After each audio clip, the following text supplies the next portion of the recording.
Bismillahirrahmanirrahim. Assalamualaikum warahmatullahi wabarakatuh.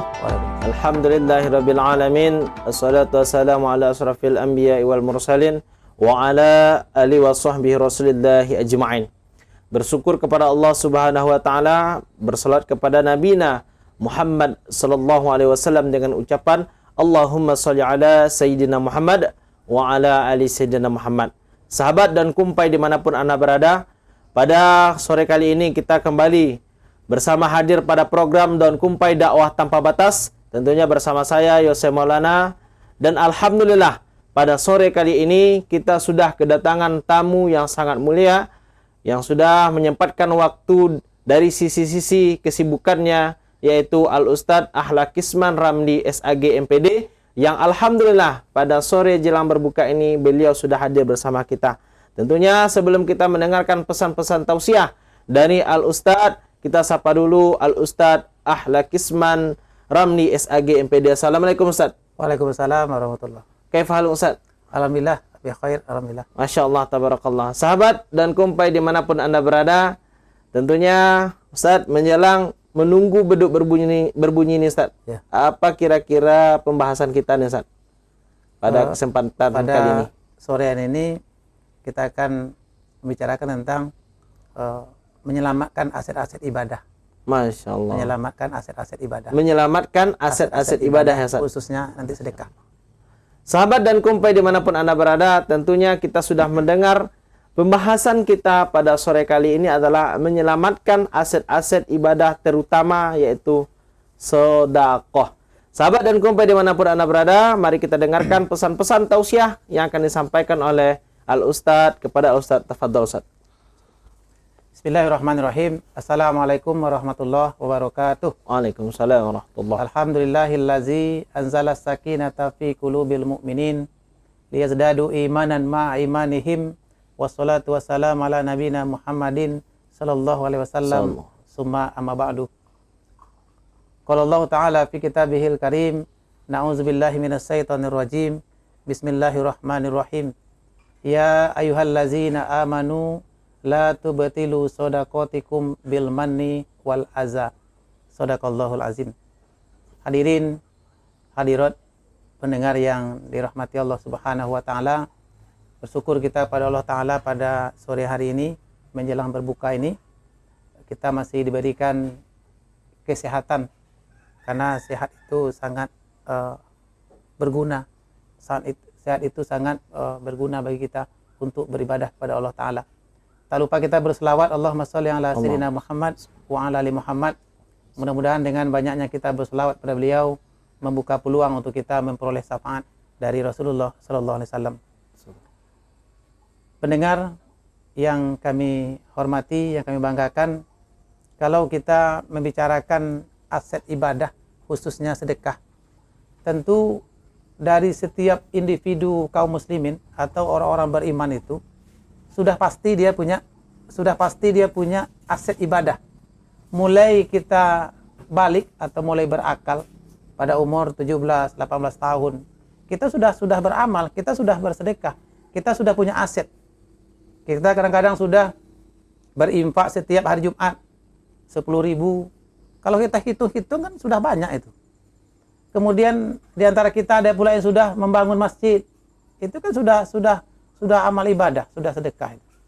Oleh karena itu, masing-masing dari diri kita ini sudah barang tentu pasti kita sudah punya aset ibadah kepada Allah Subhanahu wa taala. Hadirin, hadirat jamaah yang dirahmati Allah Subhanahu wa taala, oleh karena itu tentu kita berbeda-beda aset kita ini. Pertama, ada aset itu dari orang kaya, orang yang punya uang. Aset orang kaya ini adalah dengan hartanya. Nah, orang-orang yang punya uang itu bisa mencari aset, bisa membuat modal untuk sedekahnya itu dengan harta yang dimiliki. Ini pertama sekali. Oleh karena itu, bagi kaum muslimin dan muslimat yang punya harta banyak, yang punya uang banyak, dia punya peluang untuk mensedekahkan.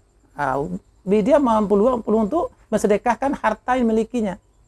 Apalagi umpamanya di dekat rumah kita ada sebuah masjid. Tanah di samping itu tanah kita. Ini orang-orang yang punya tanah ini, dia punya peluang besar untuk beribadah, khususnya bersedekah.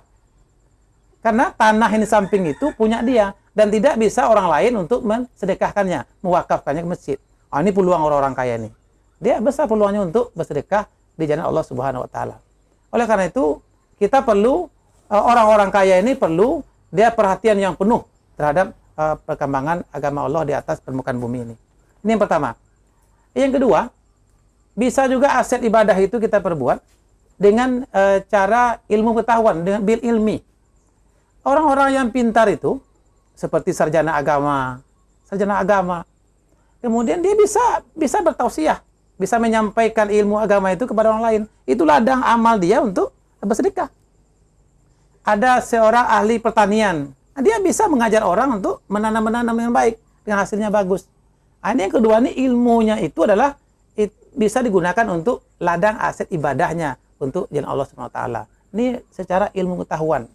Jadi seorang itu bisa menggunakan ilmunya untuk menyampaikan kepada orang lain, itu ladang dia. Kemudian yang ketiga, bisa juga dengan kekuasaan, bertakrir. Atau kalau bahasa kitanya, seseorang itu dia punya stempel ya.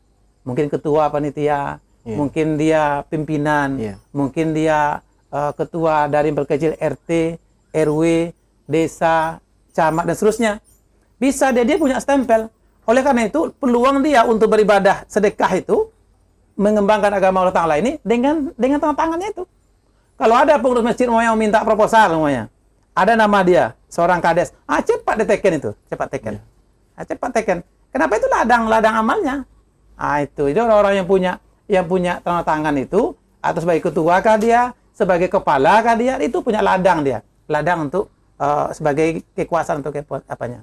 Kepada agama Allah Ta'ala nih. Kemudian yang keempat, ada juga ladang nih, dia kaya tidak. Kemudian berilmu tidak dia. Kemudian yang ketiga, dia juga tidak punya kekuasaan. Tetapi dia punya jisim yang skill yang bagus, fisiknya bagus. Nah, oleh karena itu, seperti seorang fotografer seperti ini, ya kan? Itu ladang amal dia itu untuk menyampaikan tausiah. Kalau nggak ada dia nggak jadi. Umpamanya suatu kegiatan itu udah setengah jam menunggu umpamanya. Itu kalau nggak ada dia nggak jadi. Itu ladang dia seorang yang tukang foto ataupun digital itu sangat menentukan. Ya, sangat menentukan. Oleh karena itu, semua kita kaum muslimin muslimat ini pasti ada di antara empat ini. Orang kaya kah? Orang berilmu kah? Kemudian orang yang punya jabatan kah? Atau orang yang fisiknya atau punya keterampilannya? Keempat-empat ini pasti ada.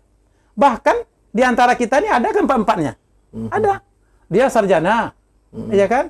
Fisiknya, skillnya ada, ilmunya tinggi. Kemudian ada keempat-empatnya.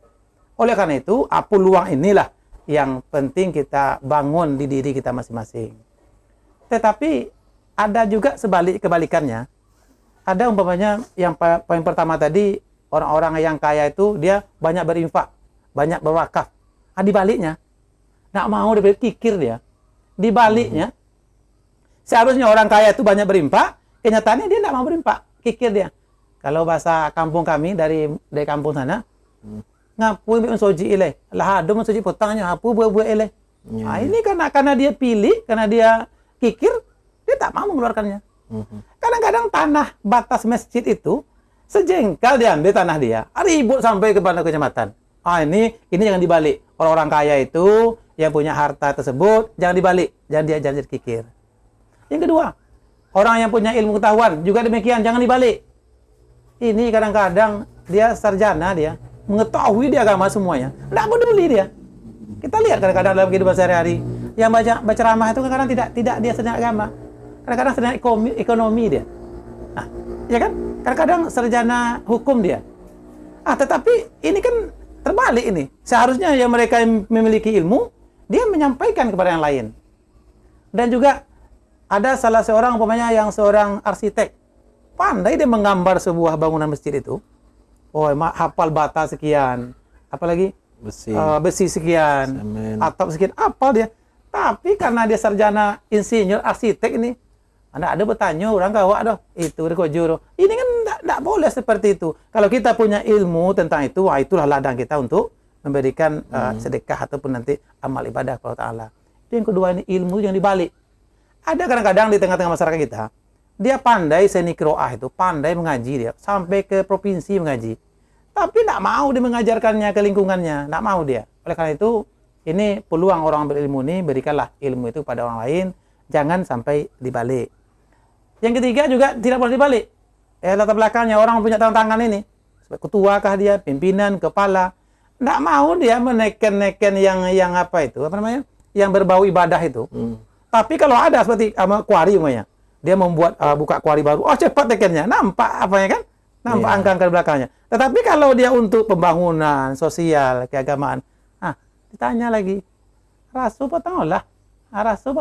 Nah ini, oleh karena itu, orang yang punya tanda tangan itu, ladang dia adalah tanda tangannya itu, kekuasaannya itu. Jadi dipermudah sajalah untuk kepentingan-kepentingan yang seperti itu. Kemudian yang keempat, juga orang-orang yang punya fisik, punya skill yang bagus. Seperti kalau di rumah ibadah, kalau kita contohkan, tikar semayang, kan, tikar sholat itu, kalau sudah kotor, uang kita tak punya, ilmu tak punya, harta tak punya. Bagi yang punya skill untuk menyapu, mencuci itu, ya cucilah tikar itu kan. Itu ladang dia untuk beramal itu, teroyong saja untuk membersihkan rumah-rumah ibadah tersebut. Ini keempat-empat ini bisa saja ada kita keempat-empatnya, bisa saja 3, bisa 2, minimal 1 pasti ada. Tidak mungkin tidak punya kita keempat-empatnya. Oleh karena itu, ini ladang kita buat semuanya. Kita jangan sampai ladang ini kita anggap sudah banyak. Kadang-kadang dalam pikiran kita, berpikir juga kita ini, aku olah banyak ku membangun mesoji yo. Itu mesoji itu batang ku bangun yo, ku bantu yo. Dia banyak. Dia dalam hatinya itu ada semacam merasa udah banyak asetnya. Iya. Udah, oh iya, kalau dicatat kalau di gunung kan udah segunung ini amal saya ini. Orang yang pintar itu juga, saya kan udah banyak mengajar, semua sekolah saya mengajar, udah banyak saya ilmu saya ajarkan ini. Nah ini jangan sampai dalam hati kita ada seperti itu. Oleh karena itu, jangan pernah nanti yang kita anggap sudah banyak itu, rupanya tak ada. Nah kita lihat ayat yang kita baca tadi, di surah Al-Baqarah, di ayat 264. Allah berfirman, Na'udzubillahi minasyaitonirrajim, bismillahirrahmanirrahim, ya ayyuhallazina amanu, la tubtilu shadaqatikum bil manni wal azza. Wahai orang-orang yang sudah beriman, jangan kamu sampai rusak. Jangan kamu sampai rusak aset-aset yang sudah dibuat tadi, dengan selalu menyebut-nyebutnya.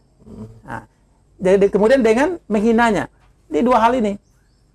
Mentang-mentang kita sudah banyak beribadah, sudah banyak membangun, lalu kita sebut-sebut kemana-mana. Jadi rias. Iya. Ini, makanya saya ketemu sama Yosi kan, itu yang membuat sekolah itu, saya kemarin itu.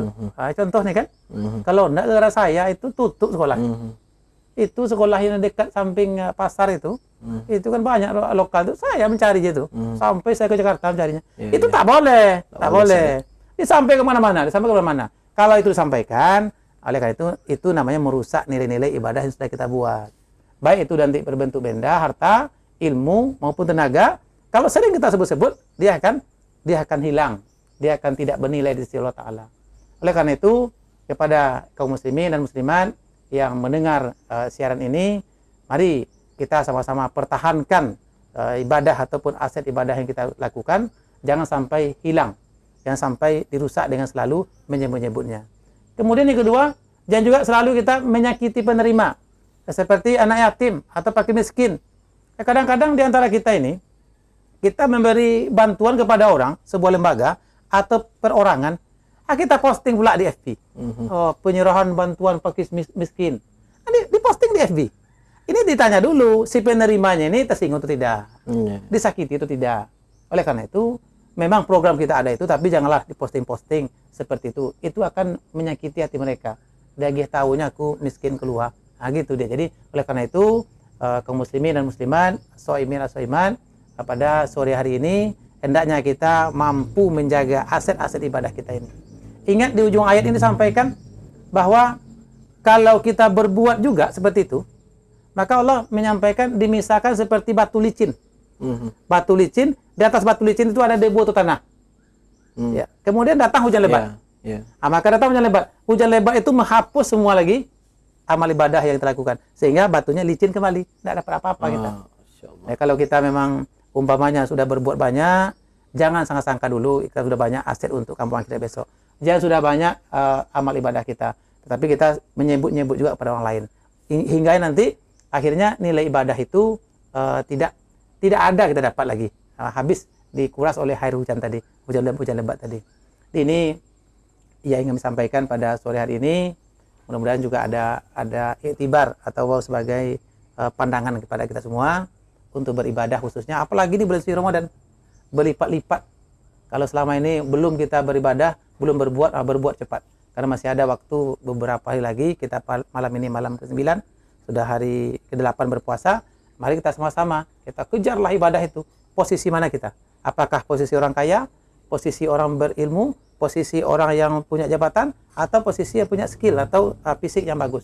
Kalau punya kemampuannya, kejar cepat. Mudah-mudahan kita menjadi orang-orang yang bertakwa kepada Allah. Amin. Insyaallah. Demikian Ustaz. Barakallah Ustaz. Sahabat dan kumpai dimanapun Anda berada, tentunya kita sama-sama sudah mendengar tausiah, pesan-pesan tausiah yang disampaikan oleh Al-Ustadz kita. Namun dari yang Ustaz sampaikan tadi adalah artinya menjaga kualitas ibadah kita. Ibaratkan ketika tangan kanan memberi, tangan kiri tidak mengetahuinya. Namun Ustaz, tentang sedekah itu Ustaz, kan banyak yang bilang bahwa di Ramadan ini tempat kita bersedekah itu dilipat gandakan oleh Allah pahalanya Ustaz. Nah, apalagi dalam bentuk makanan dan lain sebagainya. Tapi ini Ustaz, bagaimana dengan ketika kita tidak punya apa-apa dan kita hanya bisa tersenyum terhadap sesama muslim dan muslimah yang lain Ustaz? Mohon penjelasannya Ustaz. Apakah juga termasuk sedekah atau gimana? Terima kasih. Memang di antara kita ini kan berbeda-beda posisi kita. Dia ada yang orang kaya, ada yang tidak, ada yang sedang, ada yang miskin, dan juga ada yang sederhana kan. Tetapi peluang kita untuk beribadah, khususnya bersedekah bulan suci Ramadan ini, itu tidak serta-merta hilang, tetap ada. Senyum kata Ustaz tadi itu kan sudah ibadah. Bukan saja senyum, yang ringan saya sampaikan di awal tadi, membersihkan masjid gotong royong saja itu sudah ibadah, tidak dengan uang. Termasuk sedekah. Itu termasuk sedekah dia. Senyum kita Ustaz ya. Iya, banyak. Masjid umumnya. Kalau kita membawa takjil mungkin tidak cukup bagi kita sederhana. Tetapi membersihkan masjid, menyusun Quran, menyusun sandal keluar, itu semua kan ibadah itu. Itu ringan. Tabarakallah Ustaz. Sahabat dan kumpai dimanapun Anda berada, tentunya kita sudah di penghujung acara kita, yaitu program Daun Kumpai Dakwah Tanpa Batas. Tidak terasa sudah begitu waktu berlalu dengan Al-Ustadz Al-Kisman yang sudah menyempatkan waktu. Syukran Ustadz atas waktu yang sudah diberikan, dan semoga kita bisa mengambil hikmah dan juga manfaat dari tausiah yang disampaikan oleh Al-Mukarram supaya menjadi amal dan ladang ibadah bagi kita di Ramadan ini, dan puasa kita diterima oleh Allah Subhanahu wa taala. Amin ya rabbal alamin. Sahabat dan kumpai dimanapun Anda berada, jangan lupa terus tonton video dakwah kami pada program Daun Kumpai Dakwah Tanpa Batas. Tentunya jangan lupa like, subscribe, share, dan komen juga video dakwah, serta bagikan seluruh video ini supaya menjadi orang-orang yang mengembangkan dakwah bagi kita semua. Jadi pada pertemuan kali ini kami mohon undur diri. Saya Yusuf Maulana sebagai pembawa acara. Mohon maaf, dan juga bersama Al-Ustadz mohon izin dan mohon undur diri. Wabillahi taufiq wal hidayah. Wassalamualaikum warahmatullahi wabarakatuh.